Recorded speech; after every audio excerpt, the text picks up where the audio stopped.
ربنا اغفر لنا ولإخواننا الذين سبقونا بالإيمان آمنت بالله صدق الله العظيم مولاي صل وسلم دائما أبدا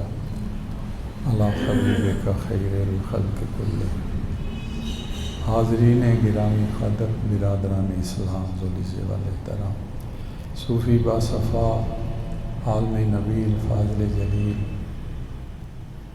حضرت غلام سرور مجددی نقشبندی رحمۃ اللہ تعالی علیہ کی عرس کی تقریبات میں ہم شامل ہیں۔ یہ رمضان المبارک کا مہینہ ہے اور آپ حضرات جانتے ہیں کہ رمضان المبارک کے مہینے میں ہمارے نبی نے فرمایا اللہ تعالیٰ میرے امتی کے اجر میں اضافہ فرما دیتا ہے۔ اگر ایک نفل پڑھو تو اللہ ایک فرض کا ثواب دیتا ہے، اور اگر ایک فرض پڑھو تو اللہ 70 فرائض کا ثواب دیتا ہے۔ اللہ کی رحمت سے عجب نہیں کہ اس ایک محفل کا صدقہ اللہ ہمیں 70 محافل میں شرکت کا ثواب عطا فرمائے۔ اللہ سے مانگنا تو چاہیے نا، جس کے خزانے بھرے ہوئے ہیں۔ حضور علیہ السلام فرما رہے تھے کہ ٹوٹی جوتی کا تسمہ بھی اگر ٹوٹ جائے نا تو وہ بھی اللہ سے مانگو۔ ایک بات میرے ذہن میں آ رہی ہے، حضور علیہ السلام نے فرمایا کہ مومن کے بارے میں اچھا گمان رکھو، مومن کے بارے میں اچھا گمان رکھو، اور جو مومنوں کو پیدا کرنے والا ہے اس کے بارے میں تو بندے کو اچھا گمان رکھنا چاہیے۔ بلکہ اس پر حدیث مجھے یاد آ گئی ہے، حضور علیہ السلام نے فرمایا، حدیث قدسی اللہ فرماتا ہے آنا عند عبدی ظن بی، میرا بندہ میرے بارے میں جو گمان کرتا ہے میں بھی اسی کے گمان کے مطابق اسے سلوک کرتا ہوں۔ تو ہم آج یہ گمان اللہ تعالیٰ سے کر رہے ہیں، یا اللہ اس محفل کا صدقہ ہمیں 70 کا ثواب اپنے نبی کی زبان سے عطا فرما۔ حضور نبی پاک صلی اللہ علیہ وسلم آپ کی ایک حدیث شریف سے ہم اپنی گفتگو کا آغاز کر رہے ہیں۔ حضور علیہ السلام نے فرمایا اذکروا محاسن موتاکم، یہ جو فوت ہو جائیں نا لوگ،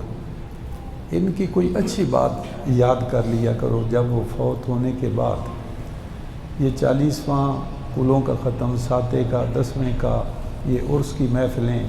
یہ حضور علیہ السلام کے اس فرمان کے تحت آتی ہیں جس میں آپ نے فرمایا کہ تم اپنے فوت شدگان جو ہے ان کی اچھی باتیں یاد کرو۔ آپ کی اس اچھی بات یاد کرنے سے یا آپ کی کسی کے بارے میں اچھی گواہی دینے سے کوئی جہنمی بھی ہو سکتا ہے اور کوئی جنتی بھی ہو سکتا ہے۔ میں صرف اشارہ کر رہا ہوں اس حدیث شریف کی طرف کہ ایک جنازہ جا رہا تھا تو صحابہ نے دیکھا، کہنے لگے بہت اچھا آدمی تھا، نیک تھا، متقی تھا، پارسا تھا، حقوق اللہ حقوق العباد پورا کرتا تھا۔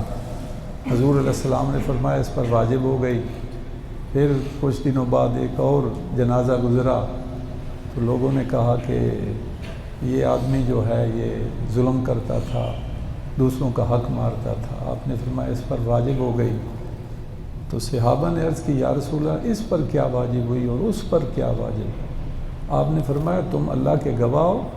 اس زبان سے کہتے ہو کہ وہ وحدہ لا شریک ہے، اسی زبان سے کہتے ہو کہ میں اس کا سچا نبی ہوں۔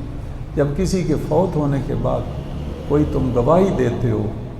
تو اللہ تعالیٰ اس کو قبول فرما لیتا ہے، اس پر جنت واجب ہو گئی، اس بعد والے پر جہنم واجب ہو گئی۔ یہ جو میں کہہ رہا تھا نا کہ کسی کے فوت ہونے کے بعد اچھی گواہی دینا چاہیے، کسی کے فوت ہونے کے بعد اچھی گواہی دینا چاہیے، اور یہ حضور علیہ السلام کا فرمان عالی شان ہے جو میں نے آپ کے سامنے پڑھا ہے۔ اذکروا محاسن موتاکم، کسی کے کھاتے میں اگر کوئی چیز نہ بھی ہو اور وہ برا شخص بھی ہو لیکن بہرحال اس کو چھپایا جائے اس کے فوت ہونے کے بعد اور کھنگال کے کوئی چیز لے آئیں، کوئی نہ کوئی تو اس نے اچھا بات کام کیا ہوگا، کسی کے فوت ہونے کے بعد جو تم اچھی گواہی دیتے ہو تو اللہ اس کو قبول کر لیتا ہے۔ اور جس ہستی کی پوری زندگی تعلیم اور تعلم اور اشاعت دین اور ترویج اسلام پر گزری ہے، کیا اس کی اس اچھی بات کو یاد نہ کیا جائے؟ 1000 سال گزر گئے، حضور داتا صاحب کا عرس شریف ہو رہا ہے، کتنے علماء آ رہے ہیں، مشائخ آ رہے ہیں، نذرانہ عقیدت پیش کر رہے ہیں نا، آپ کی اچھی باتوں کو یاد کر رہے ہیں۔ اور جنہوں نے ہمارے آباء و اجداد کو کلمے پڑھائے ان کی اچھی باتیں نہ یاد کریں۔ اسی کو تو عرس کہتے ہیں، اسی کو تو عرس شریف کہتے ہیں۔ تو آپ کی شخصیت انور کا ہر پہلو اتنا فروزہ اور درخشاں ہے کہ جس کی ضیاء پاشیوں اور ذوق فشانیوں سے نہ صرف دل بکائے نور بن جاتا ہے بلکہ قلب و روح کو تسکین و استراحت کا اللہ تعالیٰ سامان بھی عطا فرماتا ہے۔ دیکھیں، میں ایک بیسیکلی ایک کالج کا ابھی جنید سرور صاحب میرا تعارف بھی کروا رہے تھے، میں دورہ حدیث شریف بھی کیا، میں نے جو اس کے اندر جو ہے وہ پڑھا بھی صحیح، مدرسے میں باقاعدہ میں فارغ التحصیل ہوں، جامعہ محمدیہ غوثیہ بھیرا شریف سے، پھر میں نے یہاں لاہور میں بھی آ کے داخلہ لے لیا، پھر یہاں یونیورسٹیوں میں پڑھا، یہاں کالجز میں پڑھا، پھر اللہ نے جو ہے وہ مہربانی فرمائی تو کالج جوائن کر لیا، پھر ریٹائرمنٹ بھی میری کالج سے ہو گئی۔ میں جو ہے وہ یہ بات اللہ تعالیٰ کی رحمت پر امید رکھ کے کہہ رہا ہوں کہ جس ہستی کے لیے ہم یہاں بیٹھے ہوئے ہیں، ہم جیسے لوگوں نے ان سے بڑی اچھی باتیں سیکھی ہیں۔ اب جن سے میرے مطلب لیول کا یا میرا لیول کوئی نہیں ہے، میں تو عاجز بندہ ہوں اللہ تعالیٰ کا، لیکن جسے دنیاوی طور پر آپ کالج کا پروفیسر کہتے ہیں، ایسوسیٹ پر پروفیسر کہتے ہیں، انہوں نے ان سے بڑی اچھی باتیں جو ہیں وہ حاصل کی ہیں، اور یہی اچھی باتیں تو آج ہم ڈسکس کرنے کے لیے یہاں جو مجھے تھوڑا سا ٹائم ملا ہے ہم بیٹھیں اس مسجد کے اندر جہاں آپ بیٹھے ہوئے ہیں۔ یہ ایک مسجد نہیں تھی بلکہ حضور علیہ السلام کے نقش پا پر چلتے ہوئے انہوں نے اس مسجد کو ایک تبلیغی ایک مرکز بنا دیا تھا۔ یہاں پر تسلسل کے ساتھ محفل میلاد شریف بھی ہوتی تھی، یہاں پر حفظ قرآن بھی ہوتا تھا، ہو رہا ہے، یہ سلسلہ جاری و ساری ہے۔ ایک اور بات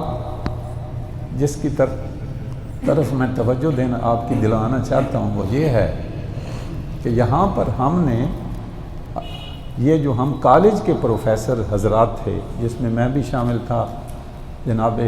قاری مشتاق احمد صاحب رحمۃ اللہ تعالیٰ علیہ بھی شامل تھے، اور بھی لوگ شامل تھے۔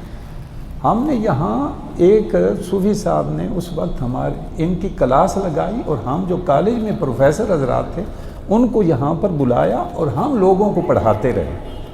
اور پھر ان ہستیوں میں یہاں سمن آباد کے بہت بڑے عالم دین، اللہ انہیں جنت عطا فرمائے، جو شہید ہو گئے، حضرت مولانا خرم رضا رحمۃ اللہ تعالی، وہ ہوئے، اور جناب ذوالفقار نارا صاحب، انہوں نے بڑا ذوالفقار جو سٹی مجسٹریٹ آج کل لگے ہوئے ہیں ادھر ٹاؤن ہال کے اندر، انہوں نے پڑھا، اور دیگر لوگوں نے پڑھا جن کا میں نام ابھی جو ہے وہ مجھے مستحضر نہیں ہے۔ تو یہ جگہ حضور نبی پاک صلی اللہ علیہ وسلم کے نقش قدم پر چلتے ہوئے، ہماری تو مسجدیں بڑی ہوں یا چھوٹی ان کو تالے لگ جاتے ہیں اور وہ نماز زور سے پہلے جو ہیں وہ کھلتے ہیں، لیکن یہ مسجد کھلی ہی رہتی تھی، اور یہاں تشنگان علم و حکمت آتے رہتے تھے اور اپنی پیاس بجھاتے رہتے تھے اور جاتے رہتے تھے، اور اس کا کریڈٹ اس قبر والے کو پہنچ رہا، اس قبر والے کو پہنچ رہا ہے۔ حضور نبی پاک صلی اللہ علیہ وسلم آپ نے جب ہجرت فرمائی اور اپنے قدوم میمنت لزوم سے مدینہ کو سرفراز فرمایا، تو حضور علیہ السلام نے وہ پرانی مسجد آپ کی جو 40 ستونوں والی ہے اس کو آپ نے بنایا، اس میں ایک صفہ، ایک جو ہے وہ چبوترا بنایا جہاں اصحاب صفہ حضور علیہ السلام سے بیٹھ کر علم حاصل کیا کرتے تھے۔ میں اسے صفہ یونیورسٹی کہتا ہوں، اس کے چانسلر ہمارے نبی پاک تھے صلی اللہ علیہ وسلم، اور آپ کی کلاس جو ہے وہ 70 سے لے کر 400 تک تھی، اور جو پڑھ کے فارغ ہو جاتا تھا حضور علیہ السلام اس کو کسی علاقے کے اندر بطور مبلغ بھیجتے تھے، اور اصحاب جو ہے وہ آ جاتے تھے۔ اور یہ صفہ یونیورسٹی جہاں حضور علیہ السلام نے دنیا کو صوفی دیے ہیں، جہاں دنیا کو کیا دیے ہیں؟ صوفی دیے ہیں، اور یہ سلسلہ اس وقت سے چلا آ رہا ہے۔ اور ہماری یہ مسجدیں ایک وہ وقت تھا جس وقت ہمارا عروج تھا، انہی مسجدوں کے اندر علوم قدیمہ اور جدیدہ پڑھائے جاتے تھے۔ اور جس طرح آج ہمارے لوگ یورپ کے اندر یا چائنا کے اندر پڑھنے کے لیے جا رہے ہیں، نیشا پور اور جناب بغداد شریف، اور یہ اسپین اور اندلس غرناطہ، یہاں جناب لوگ جو ہے وہ آیا کرتے تھے، اور اسی چٹائیوں پر بیٹھ کر لوگ کیمیا پڑھا کرتے تھے، بایو پڑھا کرتے تھے، میتھ پڑھا کرتے تھے، انگلش پڑھا کرتے تھے، اور یہیں پر قرآن بھی پڑھا کرتے تھے، اور حدیث بھی پڑھا کرتے تھے، اور فقہ بھی پڑھا کرتے تھے۔ اور میرے پیر مرشد جسٹس پیر محمد کرم شاہ الازہری رحمۃ اللہ تعالیٰ علیہ، آپ ازہر یونیورسٹی کے اندر گئے، اور آپ وہاں سے جب فارغ التحصیل ہو کے آئے تو آپ نے ایک ادارہ قائم کیا، اور اس ادارے کے اندر آپ نے لوگوں کو جہاں قدیم علوم پڑھائے وہاں آپ نے جدید علوم بھی پڑھائے۔ جس سال ایف سی کالج کے اندر میں نے اپنی جوائننگ دی، میں نے وہاں بطور لیکچرر 1986 کے اندر میں نے وہاں جوائن کیا۔ اس وقت میرے اس ادارے کے 4 وہاں سے فارغ التحصیل جو طالب علم ہے وہ ہم وہاں بطور لیکچرر پڑھا رہے تھے، پھر ایک بعد میں بھی آ گئے۔ تو شعبہ اور اسلامیات اور عربی کے اندر ہم جو ہے وہ اتنے پروفیسر تھے، اور وہی جو میرے پیر صاحب کی سوچ تھی وہی صوفی غلام سرور قادری رحمۃ اللہ سے، چشتی صوفی غلام سرور نقشبندی مجدی رحمۃ اللہ تعالیٰ علیہ کی سوچ تھی۔ انہوں نے یہاں پر ان طلباء کو جو ہمارے پاس پڑھتے تھے ان کو ہم نے دین بھی پڑھایا، دنیاوی بھی علم جو ہے وہ ان کو پڑھایا۔ بہرحال صوفی صاحب کی میں نے جو قرب میں رہا ہوں اور میں نے جو ان کو دیکھا ہے وہ حضور علیہ السلام کے آپ کی ہر سنت پر عمل پیرا تھے، آپ کی ہر سنت کو جو ہے وہ حفظ جان سمجھتے تھے۔ اور صوفی صاحب نے اس مسجد کے اندر جہاں لوگوں کو قرآن اور حدیث اور فقہ پڑھائی، وہاں صوفی صاحب نے دیگر جو علوم ہے وہ بھی ان کو پڑھائے۔ حضور نبی پاک صلی اللہ علیہ وسلم کی ایک حدیث شریف لے لیں، آپ نے فرمایا خیرکم من تعلم القرآن وعلمہ، تم میں سے سب سے بہتر بڑھ کے وہ ہے جو قرآن پڑھتا ہے اور قرآن پڑھاتا ہے، جو قرآن پڑھتا ہے اور قرآن پڑھاتا ہے۔ اس مسجد کے اندر قرآن پڑھا بھی جا رہا ہے اور قرآن پڑھایا بھی جا رہا ہے۔ حضور نبی پاک صلی اللہ علیہ وسلم کی ایک اور حدیث شریف لے لیں، آپ نے فرمایا ایک حافظ کی شفاعت سے کل 10 آدمی جہنمی جنت کے اندر جائیں، جہنمی جنت کے اندر، اور ایک عالم کی شفاعت سے 50 جائیں گے، ایک شہید کی شفاعت سے 70 جائیں گے، اور میری امت میں ایک ایسا بھی ہے جس کی شفاعت سے 70,000 جائیں گے۔ اس مسجد کے اندر جس کو حضرت نے اشاعت دین اور ترویج اسلام کا ایک مرکز بنایا، یہاں کتنے لوگوں نے جو ہے وہ قرآن حفظ کیا، اور اگر ایک حافظ 10 کو لے کے جائے گا اور ایک عالم جو ہے وہ 50 کو لے کے جائے گا، یہ میری بائیں طرف یہ تو حضرات علماء ہیں، یہ تو وہاں اپنے مدارس کے اندر پڑھاتے ہیں، ان سے پوچھ لے کسی مسجد کے اندر کیا یہ رونق اور یہ بہار جو ہے وہ ہم نے کبھی دیکھی ہے؟ یہ صوفی صاحب کو کریڈٹ جاتا ہے۔ اور آپ یہ جان لیں کہ کتنے لوگ ان کی وجہ سے یہاں جنہوں نے پڑھا، یہ لوگ جو ہیں وہ جہنمیوں کو جنت کے اندر لے کے جا رہے ہوں گے کل قیامت والے دن، حضور علیہ السلام کی اس حدیث کی روشنی میں جو ابھی میں نے آپ کے سامنے پڑھی ہے، جس نے یہ بوٹا لگایا اللہ اس کو کتنا ثواب عطا فرمائے۔ اس میں یہ ہے کہ مسجد کے اندر حضور علیہ السلام نے فیصلے بھی کیے، آپ ایک جج اور جسٹس اور قاضی بھی تھے، آپ کی خدمت میں وفود بھی آئے، آپ نے اس سے ملاقات بھی میرے نبی پاک صلی اللہ علیہ وسلم نے کی، آپ نے اسی مسجد کے اندر جو ہے وہ لوگوں کو مسائل بھی بتائے، یہاں نماز بھی پڑھائی، اسی مسجد کے اندر آپ نے جہاں دیگر بہت سارے کام کیے وہاں آپ نے یہاں اپنے صحابہ کو پڑھایا بھی صحیح۔ یہ ایک خاموش میسج ہے ہمارے لیے کہ مسجد جو ہے اس کے اندر جہاں نماز پڑھائی جائے، جہاں تراویح پڑھائی جائیں، وہاں مسجد کو بند نہ کیا جائے، مسجد کو کھلا رکھا جائے اور اس کے اندر تعلیم اور تعلم کا یہ سلسلہ بھی جاری رہنا چاہیے۔ اور یہ ہمارے نبی کی سنت ہے اور ہمارے نبی کے صحابہ کی سنت ہے۔ جس طرح کہ میں اس طرف اشارہ کر چکا ہوں کہ حضور نبی پاک صلی اللہ علیہ وسلم کے اصحاب جو آپ سے پڑھتے تھے، اصحاب صوفہ، تو ان کی تعداد 70 سے لے کر 400 ہوتی تھی۔ حضور علیہ السلام علم و حکمت کے دریا بہاتے تھے، قدرت کے سربستہ رازوں سے پردے اٹھاتے تھے، علم و حکمت کے موتی لٹاتے تھے۔ حضور علیہ السلام جو ہے وہ دلوں کو گرماتے تھے اور بگڑی کو بناتے تھے۔ بہرحال صوفی صاحب رحمۃ اللہ تعالیٰ علیہ حضور علیہ السلام کے نقش قدم پر تھے، بالکل ہو بہو جس طرح کے ایک مسلمان مومن کو ہونا چاہیے۔ آپ نے اس مسجد کو جس کے اندر آپ بیٹھے ہوئے ہیں، آپ نے جہاں اس منبر پر بیٹھ کر جہاں لوگوں کے خفتہ بختوں کو جو ہے وہ جگایا،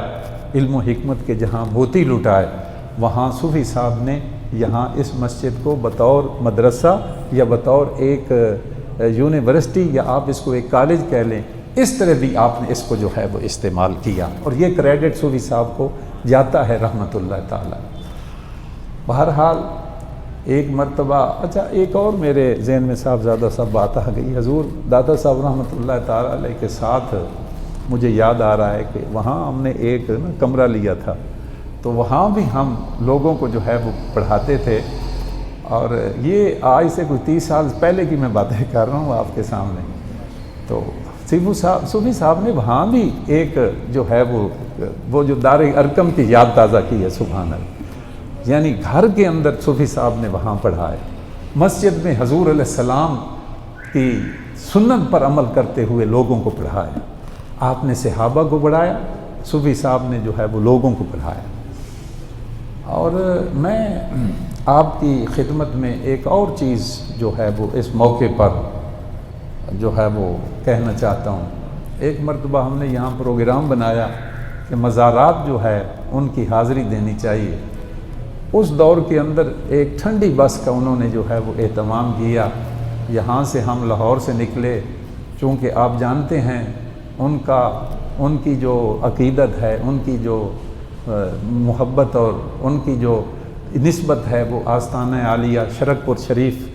کے ساتھ ہے، حضرت میاں شیر محمد شرک پوری رحمۃ اللہ تعالیٰ علیہ، ان کے مزار پر سب سے پہلے ہم نے حاضری دی۔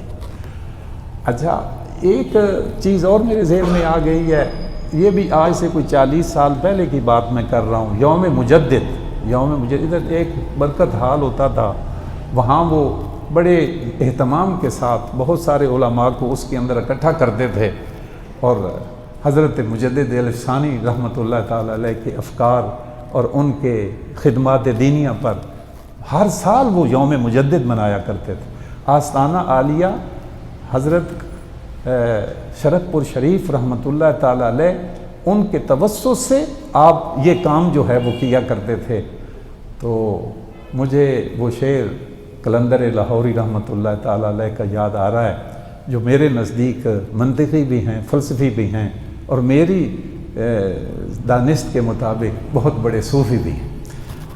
ڈاکٹر محمد اقبال رحمۃ اللہ تعالیٰ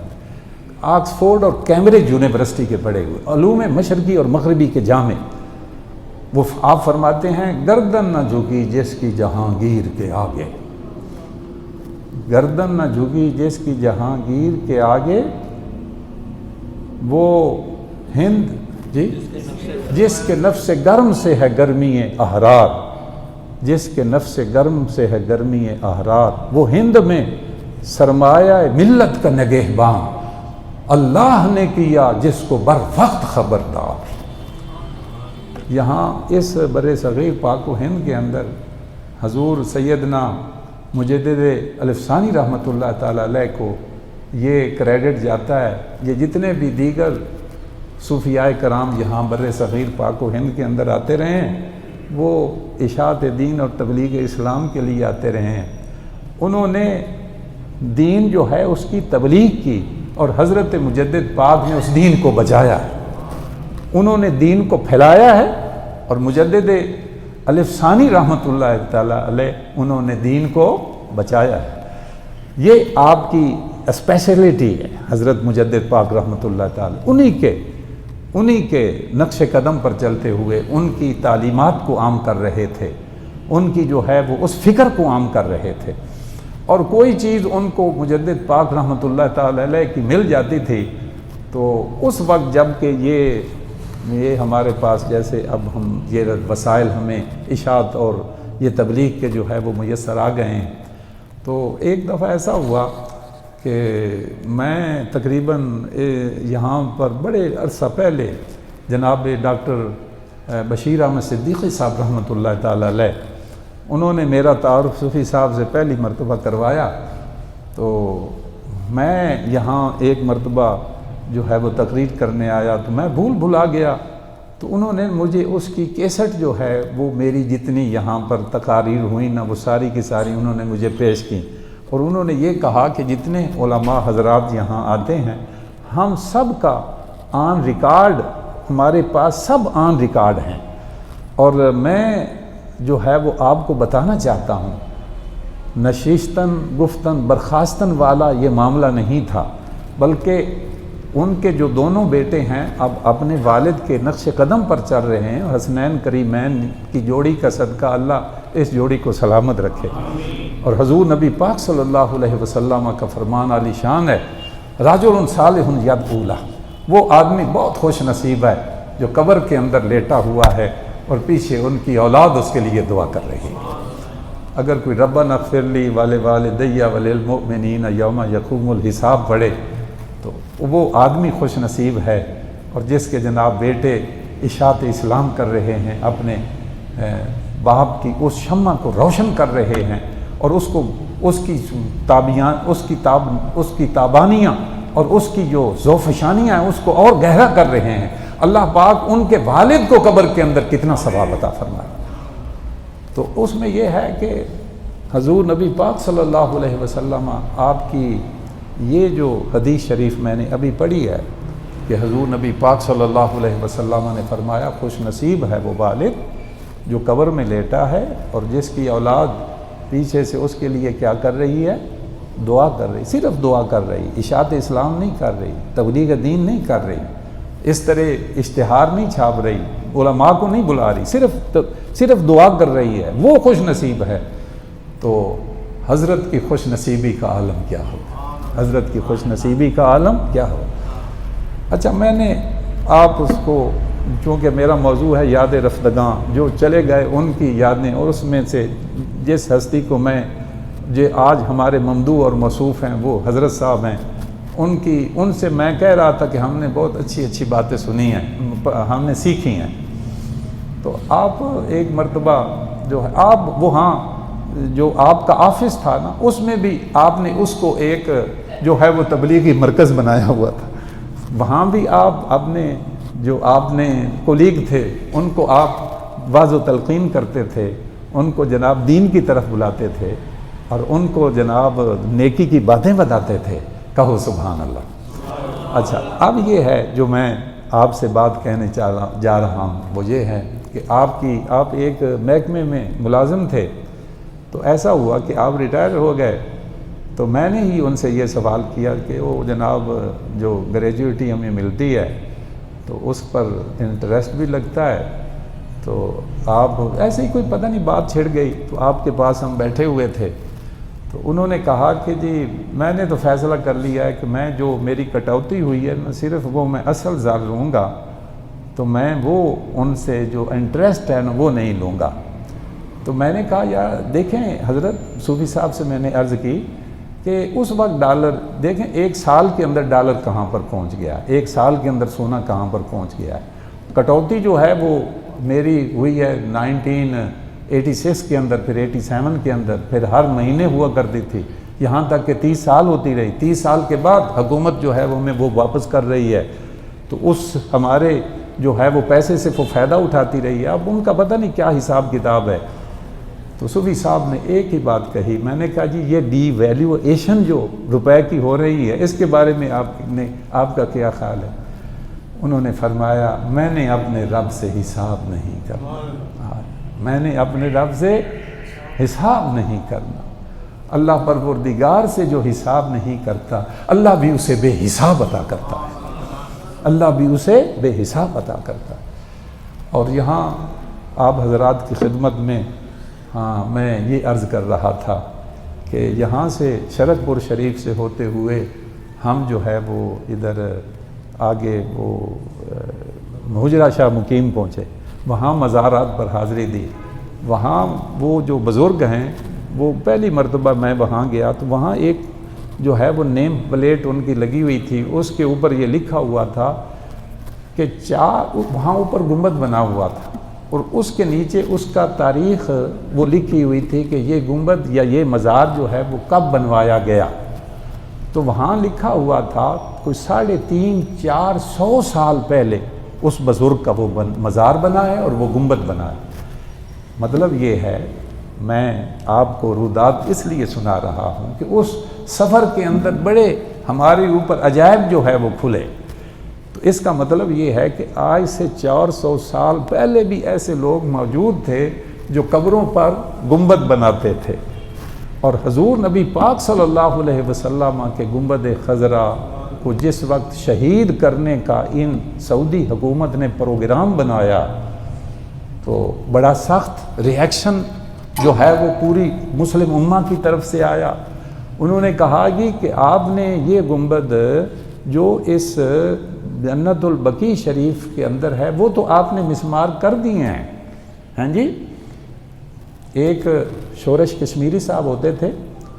تو انہوں نے ایک ان کا رسالہ تھا، چکان صحافی تھے وہ، تو انہوں نے وہ اس وقت میں پڑھا کرتا تھا، یہ بھی آج سے کوئی 35-40 سال پہلے کی بات ہے. اس کے اندر انہوں نے بڑی ایک اچھی بات جو ہے وہ لکھی جو مجھے اس وقت ایسے ہی یاد آ گئی ہے. انہوں نے کہا کہ جو ہند تھی اس نے تو حضرت امیر حمزہ کا کلیجہ چبایا تھا، اس حکومت کو جو سعودی عربیہ کی ہے کیا کہا جائے جنہوں نے حضرت امیر حمزہ کا مزار ہی چبا ڈالا.